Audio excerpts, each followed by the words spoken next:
مامتا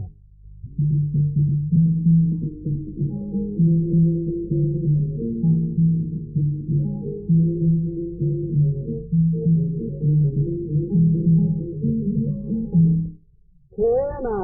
loo kaydsaa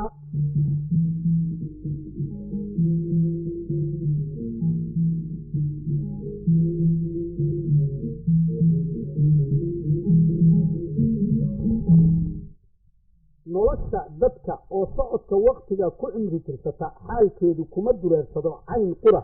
ee waxa uu ahaadaa cayn badan mar bay wanaag ku caystaa marna cidhiidhi bay gashaa oo waayaha calwiya mar bay colaadi ku kacdaa marna nabad bay ku cawaysaa mar bay ciil iyo caro cifataa marna farxad bay ku cayaartaa kol bayse bukaan la tiicdaa kolna caafimaad bay macaansataa intaas oo ah xoogad nafta ka adag ayaa feer carara oo qaar cadow u yahay qaarka kalena miciin u yahay haddaba naftii intii u miciin ah way jeceshahay oo way u ciirsataaye intii ay neceb tahay oo cadow u ahna waxay isaga celin kartaa kaashi alle dhaqaale ay u tabac gasho oo ay u hesho caqli qorsheeya iyo cudud dhalisa oo dhulka kala soo baxda ama sanco ku dhalaalisa naf keligeed isku filanna ma jirto oo kama maaranto cid gacan ku siisa hawsha ay dhaqaalaheeda ku tabcayso taas waxaa inoo caddaynaysa murtida soomaalida oo ka orisay hawraartan gaabanoo jaadkeedu yahay halhays haweeneed sida ay ku baxdayna waxay tahay waxaa jiray nin matabcade ah hadduu wax tabcadana ku cayaari jiray waagaasna badiba ragga ayaa xoolaha keeni jiray haweenkuna xanaano gaar ah ayay u yeelan jireen dayacana way ka rabi jireen kolkaasaa haddii ay dhacdo in matabcadihii haweenkiisii la weydiiyoo la yidhaah naa waa maxay ninkaaga cayrka ah oo gacmo marani ayay halhays u lahayd inay tidhaahdo keenaa loo kaydsha oo ay ka waddo waxba iima dhiibane maxaan u dhaqaaleeyaa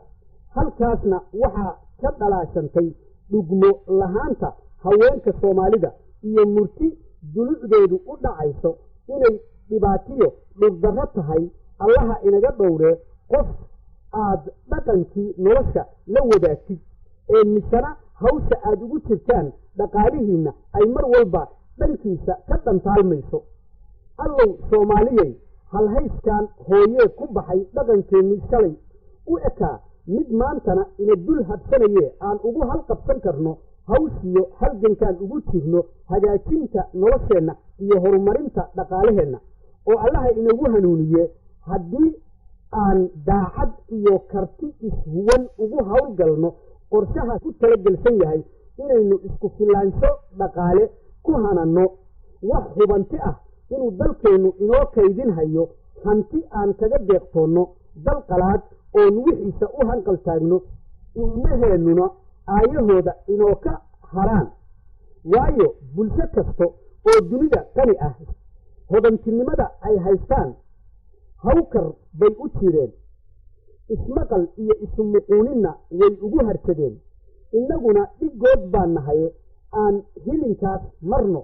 oon heerkooda higsanno intaynu midhaha dhulka tabacooda u wada gurmanno webiyada ilaahayna siiyeyna ku waraabsanno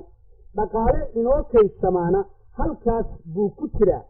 waxse ka sokeeya halhayskan ku tiraabaya keenaa loo kaydsaa